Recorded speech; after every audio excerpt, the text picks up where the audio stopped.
Marisa Jacobs is Managing Director at Xpatweb. She joins me on the line now. Marisa, thank you so much for joining us. Really, really appreciate your time. Hi, good evening. Thank you for having me. So I was looking at some of the thoughts that you've penned around this particular story, and I was intrigued to discover that the Department of Home Affairs had already launched its corporate accounts unit in 2014, dedicated to servicing corporates and multinational based in South Africa. Tell me about this corporate accounts unit as we discuss the reforms that the president announced on his State of the Nation address around how we can attract foreign-based talent. Tell me about this corporate accounts unit that was established in 2014, and what was it for? Yeah, sure. So in 2014, we had a new immigration act that came out, and along with it, certain changes, many changes at the time. And one of it was the establishing of a corporate accounts unit to really, obviously there's thousands of people who are applying for visas every year for various different reasons. And the corporate accounts unit was really targeting large corporates and multinationals who are bringing in rare talent, executives, big groups of people for certain projects, and it really aimed to provide a streamlined process for those organizations bringing in the talent to be able to so the corporate account unit would generally offer you more support from an advisory perspective. They would give you more streamlined processes. Visas are generally processed faster through the corporate accounts unit. So it's really a dedicated team that look after work visas specifically. So let me understand. So there is a division at the Department of Home Affairs that serves larger corporates when they require visas for talent that is to come into South Africa, and is that supposed to expedite the process to make it easier than it would be under normal circumstances with somebody standing at a queue in an embassy in some country outside of South Africa or within our borders to apply for a visa? Is that what this is about? Absolutely, exactly what it's about. Making it easier for business to attract.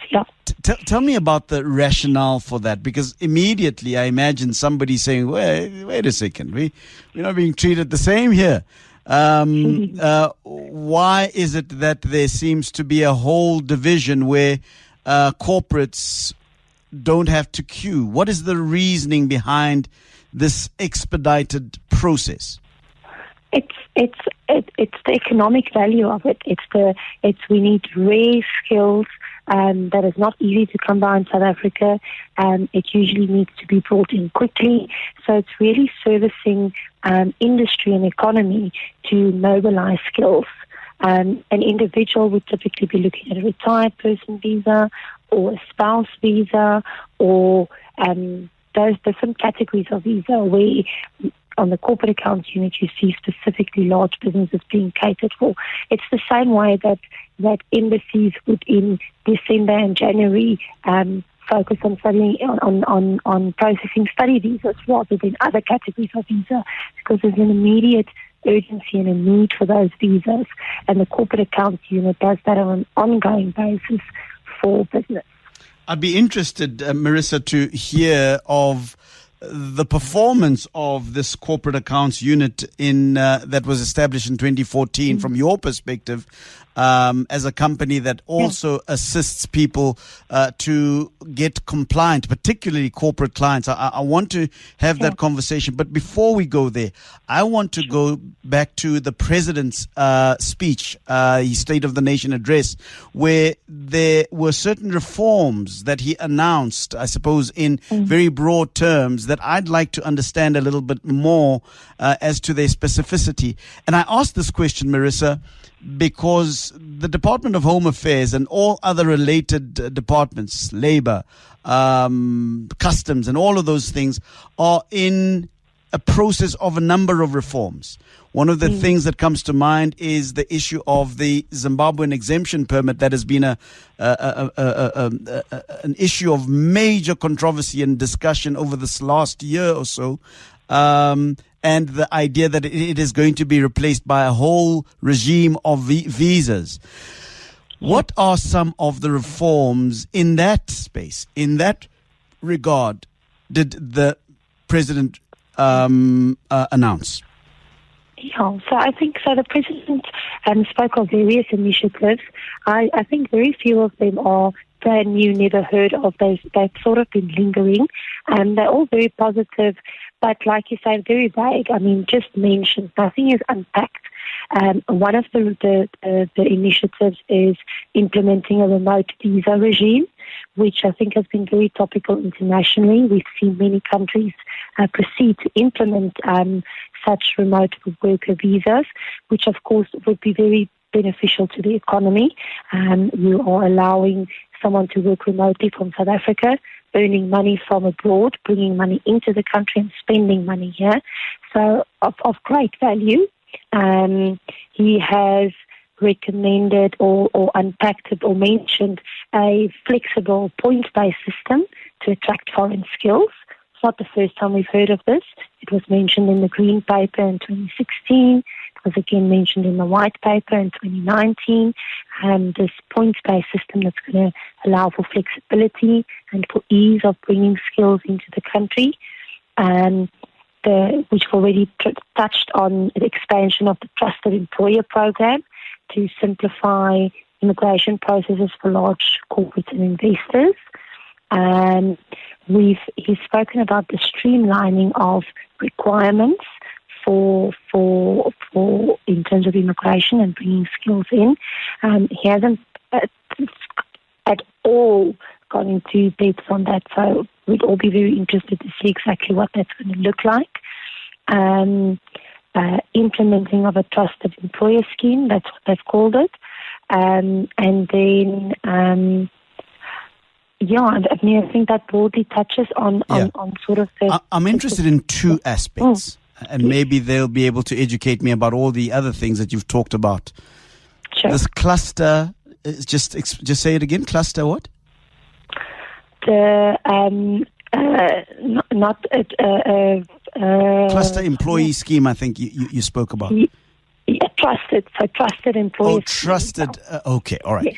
But I'm interested to understand, how does a remote visa work, which is a very interesting thought. How does this work, and how would that benefit South Africa's economy, and how would we be able to attract those skills that are scarce using that instrument?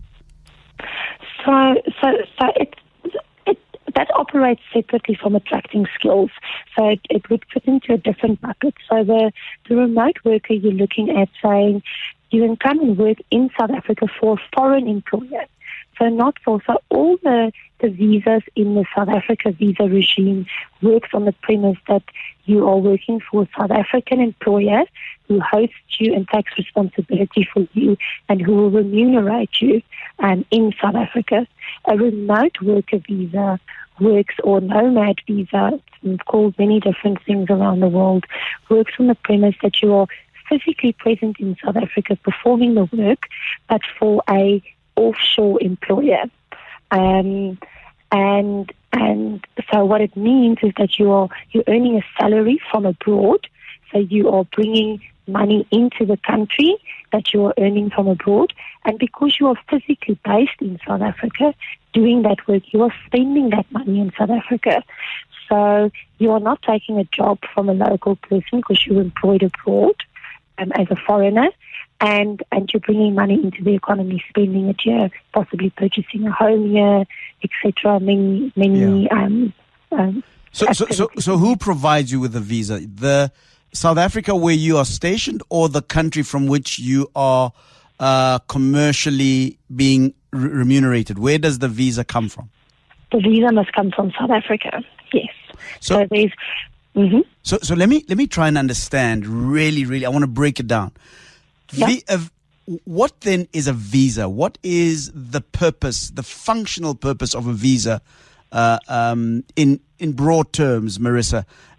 Because I'm trying to understand what, who must provide the visa on the basis of what rationale? So what is the purpose of a visa fundamentally? So fundamentally, in South Africa, we call it temporary residence status. So you get a visa to grant you temporary residence status in the country. And that's issued by the Department of Home Affairs, subject to you qualifying for that temporary residence status. And the temporary residence status is attached to your intention in the country. So if your intention is to study at a university, you will get a study visa. If your intention is to be employed in South Africa, you need to get a work visa and one of the work visa categories. If your intention is just you've retired and you're just going to live here, you'll get a retired person visa. So your visa category must follow the purpose for which you are in South Africa. And if your purpose in South Africa is to work here, but not for a South African employer, you work remotely, you need a work visa. So at the moment, we don't have a remote work visa policy. So it means at the moment you have to have an employer in South Africa who's going to host you if you want to work remotely. It doesn't exist at the moment. I hope that answers your question. It does very much so, but very, very educational for me. So if I get a job from a company in Europe somewhere and I'm paid for doing work in Europe but remotely because of the way that technology is able to allow me to do that, I'm doing work in Europe but using technology while I'm physically stationed in South Africa. Ideally, if I understand you, there should be a visa that speaks to that relationship. The other way around. So what you've discussed now is the flip side of remote working. So if you are a South African citizen living and working in South Africa for a remote employer, you don't need a visa because you've got residency status, you're a citizen, and you're working remotely. So that is the flip side of it. Is there are so many South Africans in currently who are now working for employers abroad, that is further draining our skills in South Africa and creating a need, again, for employers that they now have a smaller pool of skills in South Africa to pick from because so many South Africans are working remotely for abroad. Even though they are physically in South Africa, they are not working for a South African company for the benefit of the South African economy, except for the fact that the money that they earn is then used within our economy. That is up to as far as, I suppose, we go with that relationship. So just for clarity again, Marisa, the remote visa is for the person who is a foreigner but residing in South Africa and working for a foreign company, even if it is done technologically. Correct, exactly that. So a typical example in my world would be we bring in a top executive to be the CEO of a new multinational in South Africa. His spouse is a successful career person, loves their job, would like to continue working. Their company does not have an office or presence in South Africa. They agree that the spouse can continue working for them, and they agree, wonderful, going to South Africa. They would need a remote working visa to enable them to legally continue working for the company abroad while physically in South Africa. But currently we don't have that regime. We don't have a remote working visa at this stage. So, so basically the wife of that said CEO is working for the company she loves to work for that is in their country of origin without a visa situation. What does this mean? Does this mean that we are unsophisticated in the way that we manage this stuff? I mean, I'm trying to understand how the mention of this by the president in his SONA is going to be a positive for South Africa's economy. We haven't had it. In other words, it doesn't itch. Why are we wanting to scratch, kind of thing? You know what I mean? Unfortunately, all policy changes is a slow-moving machine in South Africa. So we've seen many countries implement it. And most recently, I think last month, Namibia announced that theirs is now finally implemented. We see Portugal, Spain. There's a whole list of countries who've implemented it that have just been faster than us. And I think we will, over the coming months and years, see many more countries implement it. We are just as usual, not the first, and lagging behind. Why do we need this? Why is it an important thing to have? I think and I mean the president's announcement in the SONA speech is all consistent with attracting skills, attracting foreign talent, attracting investment, bringing growth. So anything that is positive for the economy is applauded and welcomed and supported by business as a whole. And I think all his announcements speak to that. So I feel very positive about those announcements, but of course with a pinch of realism in terms of how quickly are we going to see this implemented. Do we have the resources to actually execute on this and deliver on this? And then, of course, the old problem of being consistent in execution hereon. We saw massive issues with the Department of Home Affairs last year, where they tried to implement a centralized adjudication system, did it very quickly, and it failed because there wasn't enough resources. And now we sit with a massive backlog on visas because of a failed implementation. So we really need good implementation of these policies that have been recommended and proper resourcing, so that we don't sit with similar problems than we've had in the past when new systems get introduced. My guest is Marisa Jacobs, Managing Director at Xpatweb. And we are talking about some reforms that have been announced by the president with regards to our visa regime that is aimed at trying to attract scarce skills into the South African economy, and whether or not we are ready for those changes, those reforms. Let me just see if I am still with you, Marisa, by putting forward this narrative and correct me where I'm wrong. Sure.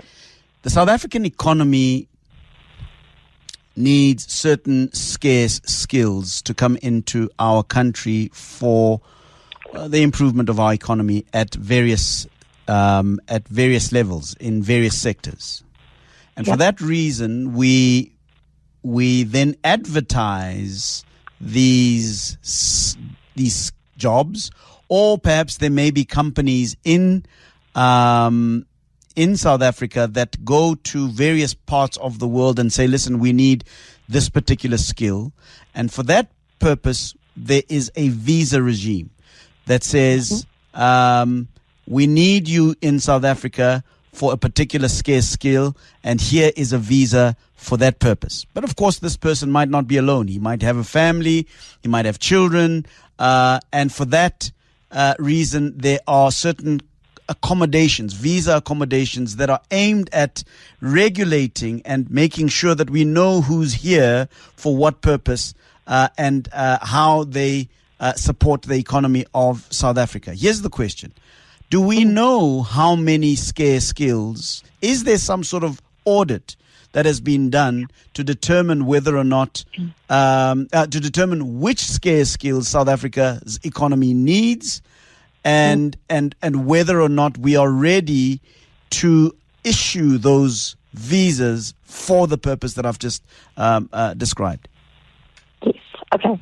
That's a very long question. Yeah. My apologies. So let me start. So yes, so absolutely, there's a list of critical skills that has been released by the department. The previous list was issued in 2014, and we got an updated list in last year in 2022 in February. The first updated list since 2014 was issued. It is a well-researched list. It was handed to the Department of Higher Education and Training to do extensive research on it. As a business, Xpatweb contributed to that list. We run an annual critical skills survey. I've been running it for the last 5 years, currently running the 6th survey at the moment, where we ask business, what skills do you struggle most to recruit?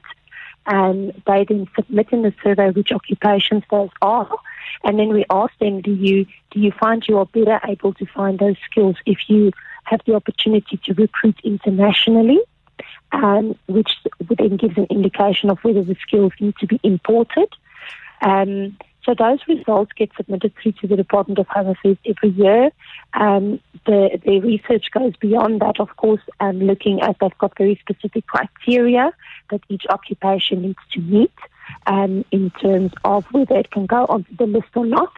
So the list that was published in February has 101 occupations on it, ranging from different industries. There's engineering, finance, agriculture, all kinds of different occupations on that list. In 2022, for the first time, they added NQF levels to each qualification level, which I think speaks to the other reform that the President spoke about, is the introduction of a points-based system. So the introduction of this NQF level attached to each occupation is the first layer of such a point-based system that we can see. So that is the list of recognized skills that the Department of Home Affairs has green-lighted to say, we need these skills. So if you are recruiting for these skills, you are allowed to recruit internationally. And there's a specific visa category that has been designed to allow you to bring a foreign national in terms of that category. That category is it's still a cumbersome category because you still need to go through a SAQA, South African Qualifications Authority, verification process to confirm, yes, you did obtain this degree, and yes, this is the NQF level. You then need to register with a professional body that again confirms, yes, you are a skilled person, you possess the qualification, skills and experience to practice this occupation. So even though the list of occupations are pre-vetted, the hurdles that need to be overcome in terms of putting together an application to actually apply for that visa is still quite onerous and burdensome. And so when the President refers to to implement more streamlined processes to allow business to bring skills in quicker, he's alluding to that and making it easier while still protecting the immigration system and making sure we let the good right guys through the door, and making it easier and enabling business to bring talent in quicker. When we say we have critical skills and that list of 101 occupations that you've just spoken of, is the implication there that we don't have people that can do those jobs? Or is it a matter of we have too few people that can do those jobs? I asked this question, Marisa. I asked this question because there is, as you know, at the moment a debate going on in South Africa about where South Africans are arguing that their jobs are being taken away from them, or job prospects and opportunities are being taken away from them under the guise of a critical skills list.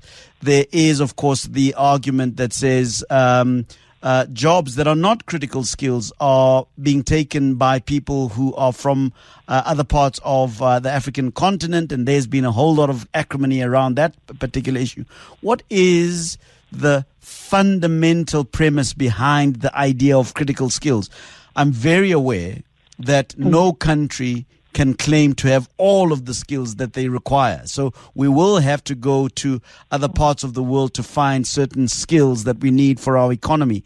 But what does critical skills mean? And does this critical skills list mean that we do not have the people that can do those things in this country?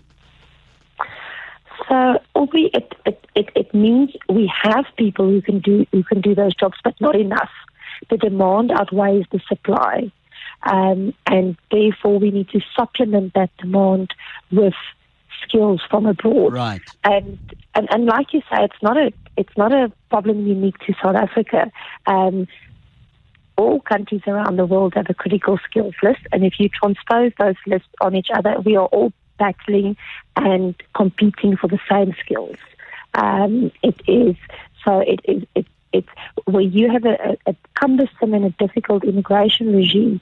It makes it so much harder for South African employers to compete for those skills and to say, please come and work for us in South Africa.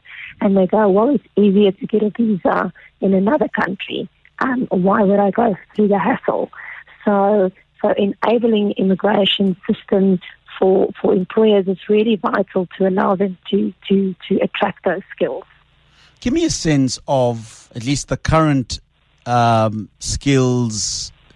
critical skills list. Give me a sense of what it would represent in terms of revenue that would come into the South African economy. I don't know if that's it's a fair question, but if we had all of those people employed, whether they are employed from our domestic pool of skills or from abroad, what would the employment of those people that are required by our economy represent in terms of revenue?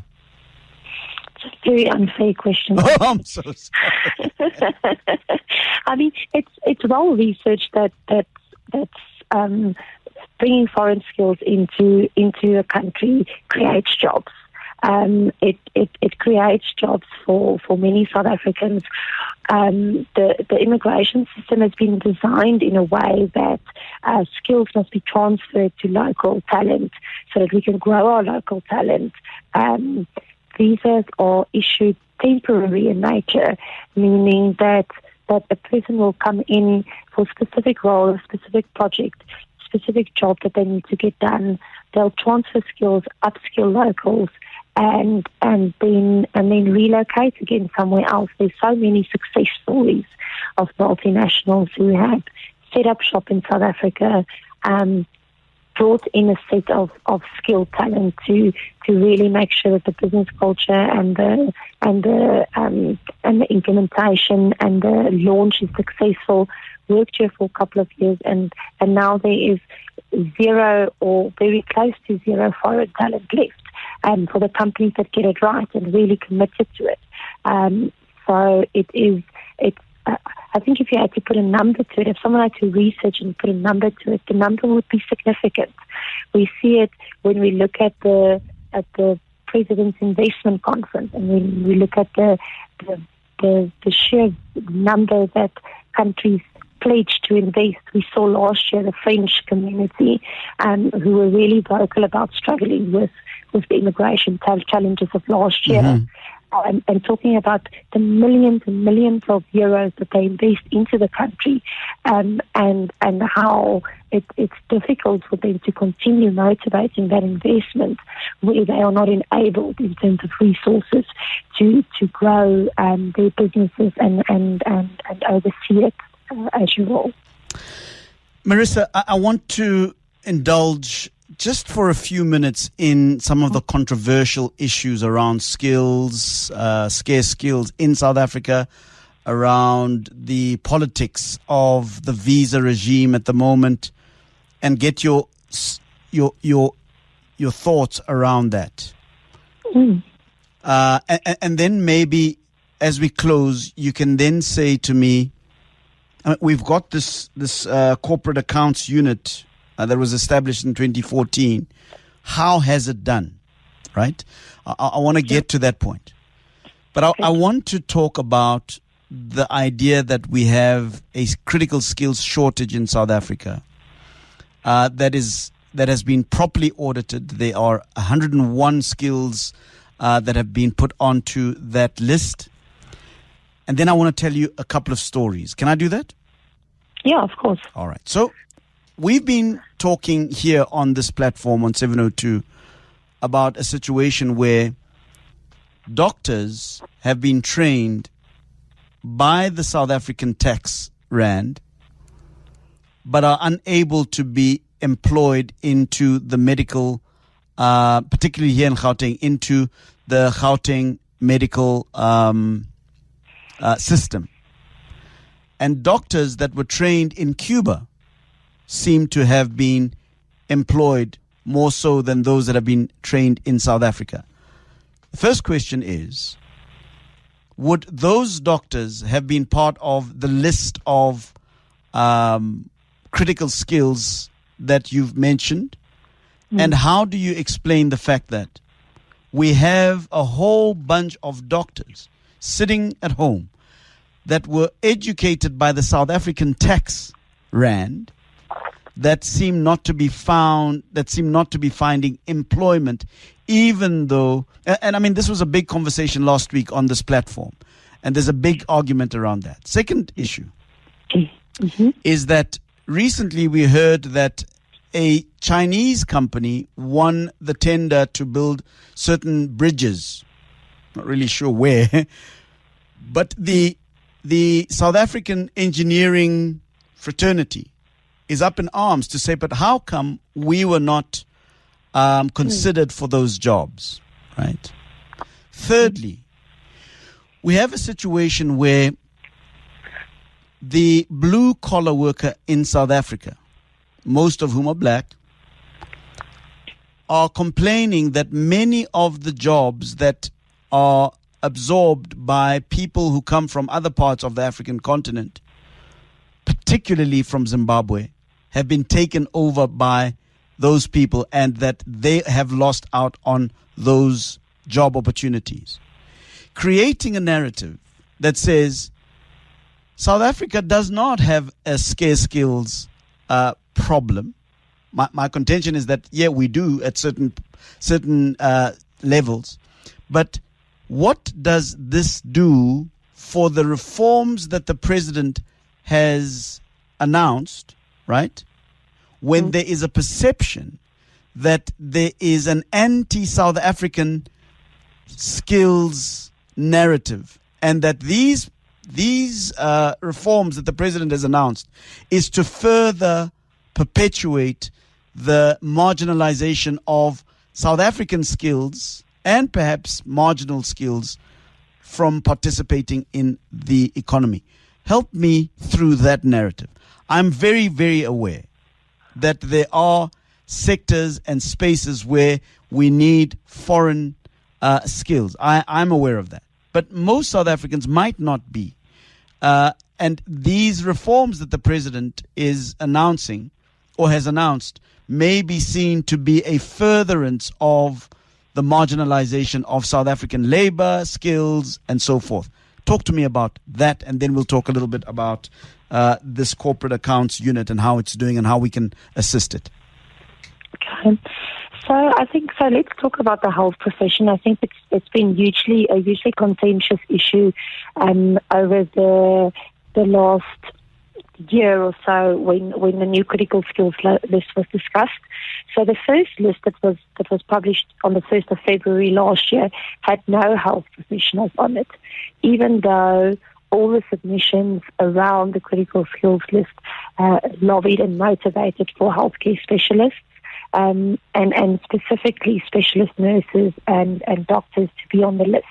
And I was privileged enough to be part of LUSA and to be part of the NEDLAC discussions where the list was discussed and where the pros and cons of adding stuff on the list and what should be on and what shouldn't be on. Yeah. And healthcare kept on coming up as a topical discussion on whether it should be included or not. Eventually, when the list was published, it was excluded, and as can be expected, there was a huge uproar from business to say, guys, but we motivated for this, we lobbied for this. This is the evidence and the statistics, and there isn't contrary evidence. So a revised list was then published in August to add to the 101 occupations a whole list of medical occupations that were, I can promise you, researched to the hilt to make sure that they really should be on the list. And And when you look at them, you'll see it's very specialist areas. I think South Africa loses a lot of their doctors abroad. There's a lot of South African doctors and healthcare professionals working in other countries, which just further adds to the shortage in South Africa. But it is now on the list. To answer your question, it's been added a whole host of occupations. I don't know the exact number, but I think about 40 specialists. So it hasn't been. Our previous critical skills list had very broad occupation titles. This one is very specific in terms of what it needs, a brief description, an NQF level, and in certain instances even specifying what professional body you need to register with, depending on whether it's statutory or non-statutory. Yeah.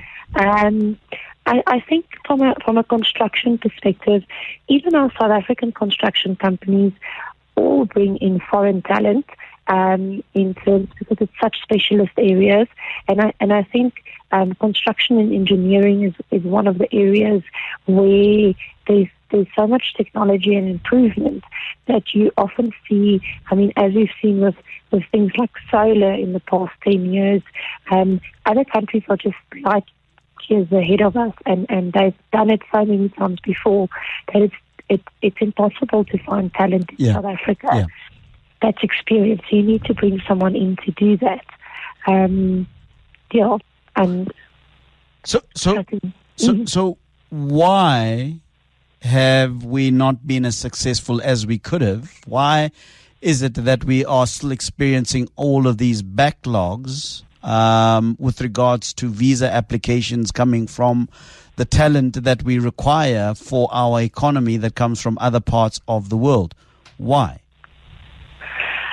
I think if you asked me this question a year and a half ago, I would have answered completely differently. And which leads to me answering also a little bit around the corporate accounts unit. It's been hugely successful. It has really helped business and enabled them to bring talent in. It's really been massively supported. It helps you to get an appointment. It helps you to get a submission in. It helps the processing. But in the last 12, 14 months, the system has really failed because of the central adjudication system. It was implemented with very good intentions that I don't think anyone in industry can argue.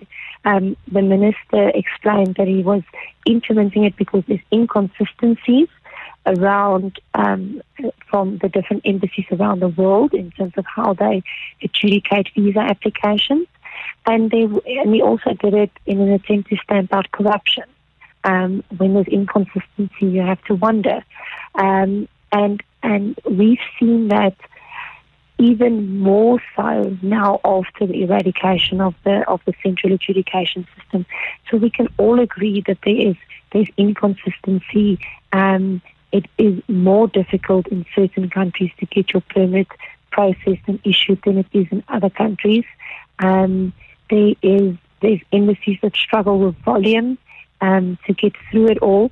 But just as many bad examples as there's also good examples of embassies that are very well run and sections within the department that's extremely well run, and where you can submit, and where if there's problems it gets ironed out and visas get issued. So I do think we've gone through a really rough patch in terms of immigration. We are just rearing our heads on the other side. It's still tough, but we've certainly us as a business have learned to navigate this new the new challenges that we've been presented with, and how to still ensure that we are able to deliver for employers visas on time and in a predictable way that they can manage their business. What is the central adjudication system team supposed to do? What do they do? So it doesn't exist anymore, but it was aimed at in previously as it is now, you would submit a visa application at an embassy abroad. Let's say you're a French national, you go to the embassy in France, submit your application. They would adjudicate it and issue you your visa. Then when it got centrally adjudicated, the embassy in France would simply take in the application and then send it to head office in South Africa to adjudicate. And once it's finalized, they would then deliver the outcome to the foreign national who had applied for the visa. But centralizing it all to head office meant that there was all of a sudden this massive amount of visa applications that have come to one central point, which wasn't equipped and resourced to process that volume of visas. Hence the backlog. And hence the backlog. So now we're sitting with, it carried on for 9 months before the minister said, okay, this is not working, let's go back to the old system. But now we're sitting with 9 months of backlog that the department is grappling with and trying to catch up with. That is creating really difficulty in the market in terms of catching up with that. And then, of course, what happens with a new application that gets submitted now? Does that get processed separately, or does it just fall behind the backlog?